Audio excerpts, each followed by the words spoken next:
What's up guys, I'm BTC. There's a very big issue in competitive matches with tanks and healers, and Blizzard really needs to address it now before it becomes too much of a problem.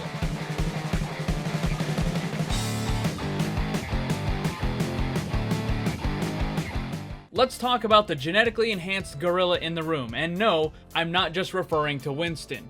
Overwatch has a meta that changes every so often, but sometimes a particular team comp is so good that it sticks around for a very long time. The best example of this is the dive comp that we had for about 6 seasons, and people got really sick of it. I think there's a very real possibility that we could be moving into a new comp, a new meta, that will stick around for just as long, if not longer. I know every now and again Blizzard checks out a variety of YouTube videos, and I certainly hope that this is one of the ones that they choose to watch, and I would encourage all of you to share it because I think this issue is going to be a very real problem, and it's only going to get worse as time goes on. Let's go back a bit. The original tank meta was shortly after Ana had been added to the game. It was discovered that she could keep multiple tanks alive fairly easily. Blizzard nerfed Ana and the tank meta went away. But now, it's not just Ana that's keeping the tanks alive. Overwatch now has multiple supports that are capable of area effect healing. Brigitte, Lucio, Moira, and of course Ana can amplify all of that. When using this area effect healing on damage dealing heroes with only 200 hit points, it has minimal benefit because the DPS heroes can still be burst down, and the slow overtime healing just isn't good enough to compensate. However, heroes in the tank category with 400 or more health, and many of them have armor as well, can be sustained through the burst damage and kept alive for a very long time. This means you can have 3 tanks and 3 supports, and your team will have an absurd amount of survivability. If that was the only part of it, it might not be that big of an issue. But the main problem is that the characters in the tank category are able to do just as much, sometimes even more damage, than many of the characters that are in the actual damage category. Zarya and D.Va in particular are able to pump out very high amounts of damage. This creates a situation where you can have a team comp with very high sustainability that still retains high damage, even though there are no heroes from the actual damage category on the team. Right now, there are 2 versions of the Triple Tank Triple Support lineup. The map you're playing on generally determines which one is better to use, but make no mistake, these are without a doubt the strongest team comps in the game. Possibly the strongest team comps that have ever existed in Overwatch. Just like the old dive comp that we had for 6 seasons or so, the only way to really counter these new deathball comps is to run the same heroes in a mirror match. Even characters that are specifically good against tanks, like Reaper, are not played because they simply are not good enough to get in and deal with a tank that's currently being healed by 2 or 3 supports. The first version is referred to as GOATs. It's a Reinhardt, D.Va, and Zarya as the tanks, with Brigitte, Lucio, and Moira as the healers. The second version, which seems to be even stronger, focuses more on high mobility and dive aspects. This comp consists of Winston, D.Va, Zarya as the tanks, Brigitte, Lucio, and Zenyatta or sometimes Ana as the healers. So just how popular are these kinds of lineups? Let's take a look at the most recent World Cup. Here is a quick sampling of some of the team comps that were run. The problem should be jumping out at you right away. Let me highlight the team comps that had 3 or more tanks. Quite a few. And now, highlighted here are the team comps with 3 supports. And as you'll notice, there's quite a bit of overlap where you can see the teams running no damage characters at all, and instead opting for 3 tanks and 3 supports.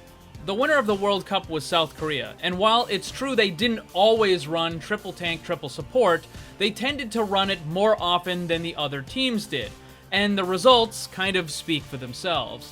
Sometimes South Korea would start with a lineup that wasn't Triple Tank Triple Support. For example, in this matchup on King's Row against China, they started with a more balanced 2-2-2 lineup using Orisa, Junkrat, and Widowmaker because they're particularly good at that particular capture point. However, the moment they lost that first capture point, South Korea immediately switched back to Triple Tank Triple Support and easily stopped China from moving the payload forward. Even the Pharmacy combo from China, which normally would be effective against a Brigitte, a Zarya, a Lucio, or a Winston, had almost no impact. I want to emphasize this doesn't mean that DPS heroes are completely worthless. During the World Cup, not every single lineup was Triple Tank Triple Support, and even South Korea used DPS characters. but it definitely proved to be the stronger of the team comps, and if you could run triple tank, triple support, it was almost always the better option. A couple of points I really want to hammer home.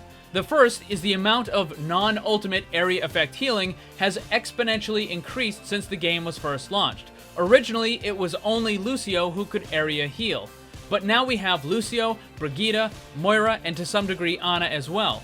The amount of total healing the entire team gets is now much higher. This means that characters with the high health pools are able to be sustained for much longer than before. The second point is that those high health characters who can now stay alive for a very long time can often deal just as much damage as some of the DPS heroes. If this trend continues, then the optimal team comps will almost always involve triple tank and triple support and no DPS. If you thought having dive comp for 6 seasons was bad, imagine having triple tank, triple support deathball for the next 5 or 10 years. What are the possible solutions then?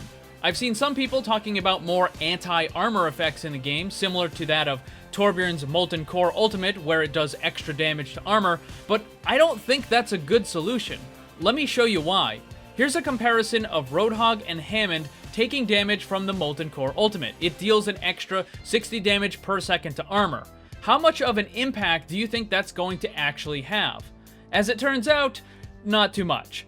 The Roadhog with no armor lasts for 1/3 of a second longer than the Hammond does. Comparing Zarya to Orisa, the Zarya with no armor lasts for about half a second longer than Orisa.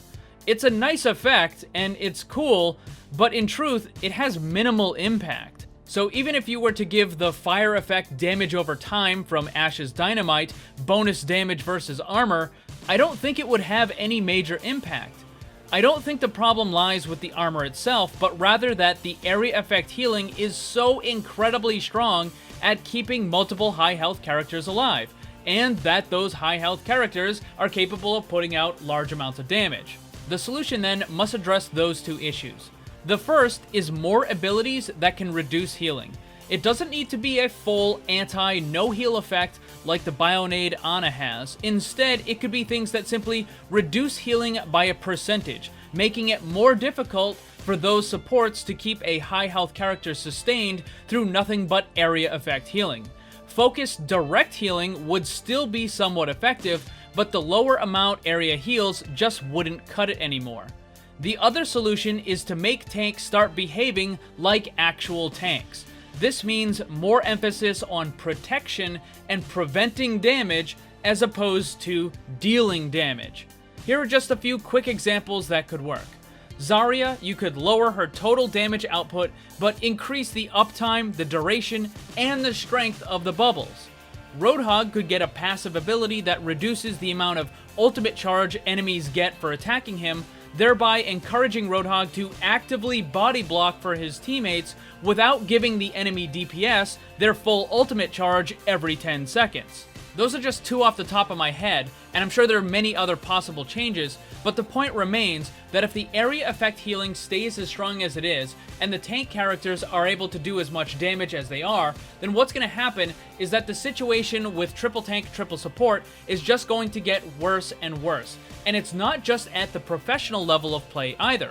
Running triple tank, triple support is a fairly easy to run comp, meaning that players all the way down to silver and gold on the competitive ladder can run it without much issue. I really hope that Blizzard takes this issue seriously, because otherwise we're going to have a very stale meta for a very long time. Thanks for watching, and if you'd like to see more, subscribe and hit that bell so you don't miss anything. Also, come hang out in my Discord server and my Twitch live stream. Special thanks to my Patreon supporters. If you'd like to see what kind of cool VIP rewards you can get, check the links down below. And remember, always blame the controller, because it's never your fault.